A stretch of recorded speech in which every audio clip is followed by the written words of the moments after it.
Hello friends, எங்கள் வீட்டுக்கு பின்னாடி 2 பூனைக்குட்டி வரும்னு சொல்லுவேன். ஒன்று வந்து பையன், ஒன்று பொண்ணு. இது பேர் டெரரு, இது பையன்.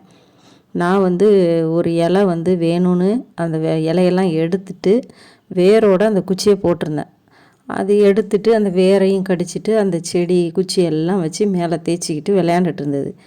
என்னடா இது புதுசாக ஏதோ பண்ணுதே அப்படின்ட்டு அதை மேலெல்லாம் தேய்க்குது அந்த குச்சியை வச்சுட்டு. நான் இது என்ன இலைனா, எனக்கு வந்து ஸ்கின் அலர்ஜியாக இருக்குது அப்படின்ட்டு குப்பைமேனி இலைய அந்த செடியை எங்கள் வீட்டு பின்னாடி நிறைய இருக்குது, அதனால் அதை வேரோட பிடிங்கி அந்த இலையெல்லாம் எடுத்துட்டு அந்த வேரோட அந்த செடியை பின்னாடி போட்டிருந்தேன். அதை வந்து இது எடுத்து இந்த மாதிரி தேய்ச்சிக்கிட்டு அந்த வேரை கடித்து சாப்பிட்டுட்டு இருந்தது.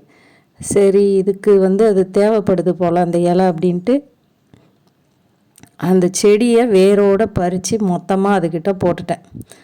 மறுபடியும் அந்த இலையெல்லாம் மேலே தேய்ச்சிட்டு அந்த வேரை வந்து அது மேலே கடிச்சிக்கிட்டே அந்த வேரை வந்து ஜூஸ் ஆட்டம் அதை குடிக்குது. அதுக்கு இந்த இந்த ஆண் பூனைக்கும் லைட்டாக ஒரு ஸ்கின் அலர்ஜி இருக்குது. அது ஒரு மாதிரி முடி கொட்டிட்டு ஒரு மாதிரி இருக்கும். நம்மளை விட அதுங்களுக்கு எவ்வளோ அறிவு இருக்குது பாருங்கள். அது எப்படி அந்த இலையையும் அந்த வேரையும் சாப்பிட்டுட்டு அந்த இலையவும் மேலே எல்லாம் தேய்ச்சிக்கிட்டு இருந்தது.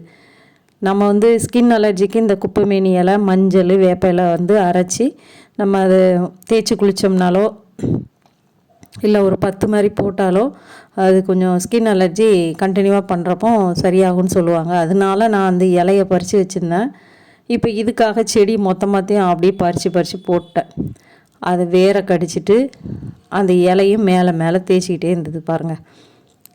இதுதான் பண்ணுதுன்னா அதுக்கப்புறம் அந்த ஸ்னோ குட்டி வந்தது, குட்டி போட்டிருக்கேன், அந்த பூனையும் வந்தது, அதுவும் பண்ணுது. ஆனால் அது நான் வீடியோ எடுக்கிறதுக்கு மறந்துட்டேன். இது ரொம்ப நேரம் அந்த இலையை வச்சுக்கிட்டே மேலே எல்லாம் தேய்ச்சிக்கிட்டு வேரை கடிச்சிக்கிட்டே இருந்தது. நம்மளை விட அவங்களுக்கு எவ்வளோ அந்த மூலிகையோட இது தெரியுது பாருங்கள். நான் ஆனால் இது வந்து புதுசாக பார்க்குறேன் இந்த மாதிரி செய்கிறத.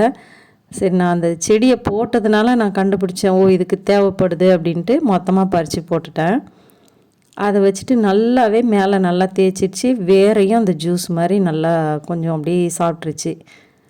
அவங்களுக்கு இயற்கையாகவே இது அந்த நாலேஜ் இருக்குது பாருங்கள். நம்மளுக்கு முன்னோர்கள் சொல்லியிருக்காங்க, அதனால் நம்மளுக்கும் தெரிஞ்சுக்கிறோம். அவங்க பாருங்கள் அந்த ஸ்மெல்லை வச்சே கண்டுபிடிச்சி நம்மளுக்கு இது தேவை அப்படின்னு அவங்க தெரிஞ்சுக்கிட்டாங்க பாருங்கள். பூனைங்களுக்கு எவ்வளோ நாலேஜ் இருக்குது பாருங்கள். தேங்க்ஸ் ஃபார் வாட்சிங்.